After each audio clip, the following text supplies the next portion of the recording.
നമുക്കിന്ന് വളരെ എളുപ്പത്തിൽ കുക്കറിൽ തന്നെ ചെയ്യാൻ പറ്റുന്ന ഒരു കടലക്കറിയുടെ റെസിപ്പിയാണ്. അപ്പോൾ ഇത് വെള്ളക്കടല വെച്ചിട്ടും അതുപോലെ ചുമന്ന കടല വെച്ചിട്ടൊക്കെ നമുക്ക് തയ്യാറാക്കി എടുക്കാൻ പറ്റും.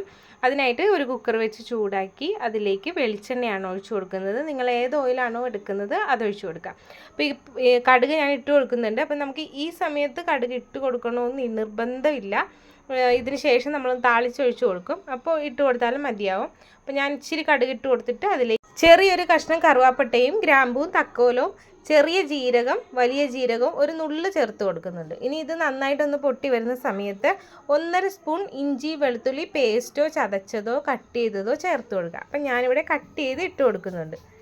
ഇതൊന്ന് ഇളക്കി കൊടുക്കുക. ചെറുതായിട്ടൊന്ന് കളർ മാറി വരുന്ന സമയത്ത് ഇതിലേക്ക് ഒരു സവാളയാണ് ചേർത്ത് കൊടുക്കുന്നത്. അപ്പോൾ ഞാൻ ഒരു ഗ്ലാസ് കടല തലേ ദിവസം കുതിർക്കാൻ വേണ്ടി വെച്ചിട്ടുണ്ടായിരുന്നേ. അപ്പോൾ അതിനാവശ്യമായിട്ടുള്ള സാധനങ്ങളാണ് ഞാനിപ്പോൾ ചേർത്ത് കൊടുക്കുന്നത്. അപ്പോൾ ഇതാ ഈ ഒരു പരുവാകുന്ന സമയത്തേക്ക് നമുക്ക് ആ കട്ട് ചെയ്ത് വെച്ചിരിക്കുന്ന സവാള കൂടെ ഇതിലേക്ക് ഇനി ചേർത്ത് കൊടുക്കാവുന്നതാണ്. അപ്പോൾ ഇതെല്ലാം ചെയ്യുന്ന സമയത്ത് നമുക്ക് ലോ ഫ്ലെയിമിൽ വെച്ചിട്ട് വേണം ചെയ്തെടുക്കാൻ വേണ്ടിയിട്ട്.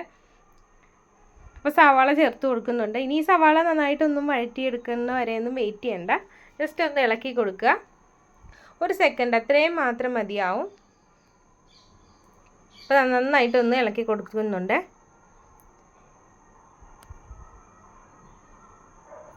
ഇനി ഇതിലേക്ക് പൊടികൾ ചേർത്ത് കൊടുക്കുക. അപ്പം ആദ്യമായിട്ട് മഞ്ഞൾപ്പൊടി ചേർത്ത് കൊടുക്കുക. അതുപോലെ മല്ലിപ്പൊടി 1 സ്പൂൺ മല്ലിപ്പൊടി. എരിവിന് ആവശ്യമായിട്ട് നിങ്ങൾക്ക് മുളക് പൊടി വേണമെങ്കിൽ ഒരു 1/2 സ്പൂൺ ചേർത്ത് കൊടുക്കാം. ഞാനിവിടെ 1 സ്പൂൺ കാശ്മീരി ചില്ലി പൗഡറാണ് ചേർത്ത് കൊടുക്കുന്നത്. ഇനി ഒരു 1/4 സ്പൂൺ ഗരം മസാലപ്പൊടിയും കൂടെ ചേർത്ത് കൊടുക്കുന്നുണ്ട്. ഇനി ഇതെല്ലാം കൂടെ നന്നായിട്ടൊന്ന് മിക്സ് ചെയ്തെടുക്കുക. പൊടികളുടെ എല്ലാം പച്ചമണം മാറുന്നത് വരെ നമുക്കൊന്ന് ഇളക്കി കൊടുക്കണം. അപ്പോൾ അധികം പൊടികളൊന്നും ചേർക്കുന്നില്ല. എല്ലാം വളരെ കുറച്ച് മാത്രം ചേർത്ത് കൊടുക്കുക. എരിവ് കൂടുതൽ വേണമെന്നുള്ളവർക്ക് കുറച്ച് പച്ചമുളകും അതുപോലെ കുരുമുളക് പൊടിയും കൂടെയൊക്കെ ചേർത്ത് കൊടുക്കാവുന്നതാണ്. അപ്പോൾ ഇതുപോലെ നമ്മുടെ പൊടികളുടെ പച്ചമുളകൊക്കെ മാറിക്കഴിഞ്ഞാൽ ഇതിലേക്ക് ഇനി ഒരു തക്കാളി, നന്നായിട്ട് പഴുത്ത തക്കാളി ചേർത്ത് കൊടുക്കാം. അപ്പോൾ ഒരെണ്ണം മതിയാവും. അപ്പോൾ അതും കൂടെ ഒന്ന് കട്ട് ചെയ്തിട്ട് ഇതിലേക്ക് ഇട്ട് കൊടുക്കുക. ഇനി നന്നായിട്ട് വീണ്ടും ഒന്ന് മിക്സ് ചെയ്തിട്ടെടുക്കുക. തക്കാളി ഉടയുന്ന വരെ ഒന്നും വെയിറ്റ് ചെയ്യേണ്ട. നന്നായിട്ടൊന്ന് മിക്സ് ചെയ്തതിന് ശേഷം ഇതിലേക്ക് നമ്മൾ തലേ ദിവസം കുതിർത്ത് വെച്ചിരിക്കുന്ന കടല നന്നായിട്ടൊന്ന് കഴുകിയതിന് ശേഷം ഇതിലേക്ക് വെള്ളം ഒട്ടും ഇല്ലാതെ തന്നെ ഇട്ട് കൊടുക്കാവുന്നതാണ്. അപ്പം ഞാനിവിടെ വെള്ളക്കടലയാണ് എടുത്തിട്ടുണ്ടായിരുന്നത്. അപ്പോൾ അത് ഒട്ടും വെള്ളമില്ലാതെ തന്നെ ഇതിലേക്ക് ചേർത്ത് കൊടുത്തിട്ടുണ്ട്. ഇനി ഇത് നന്നായിട്ടൊന്ന് മിക്സ് ചെയ്തിട്ടെടുക്കാം. അങ്ങനെ ആ മസാല ആ കടലയിലൊന്ന് പുരട്ടിയെടുക്കുക. നന്നായിട്ട് വേണം യോജിപ്പിച്ചിട്ട് എടുക്കാൻ വേണ്ടിയിട്ട്.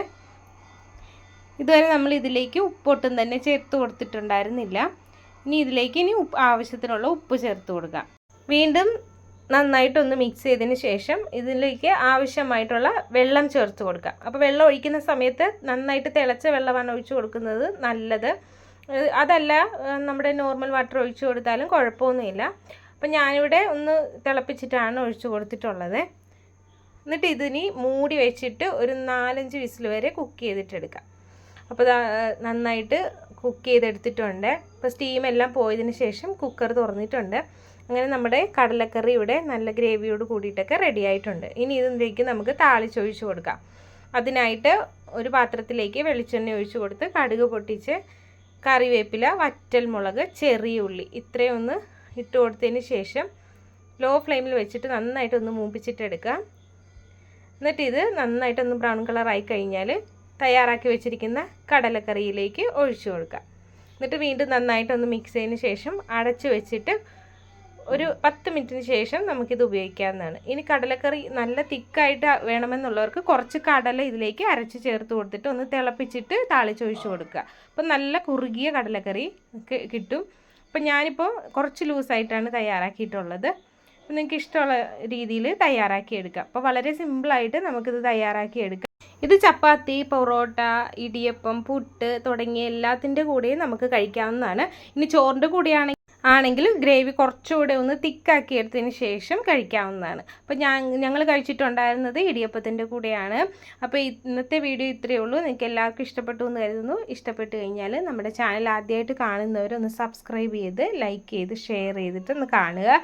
പിന്നെ ആദ്യമായിട്ട് സബ്സ്ക്രൈബ് ചെയ്യുന്നവർ തൊട്ട് താഴെ കാണുന്ന ബെല്ലൈക്കൺ കൂടെ നിൽക്കി ഓൾ എന്ന ഓപ്ഷൻ കൊടുത്താലേ പുതിയ വീഡിയോസ് ഇടുമ്പോൾ നോട്ടിഫിക്കേഷൻ കിട്ടുകയുള്ളൂ. Thank you for watching.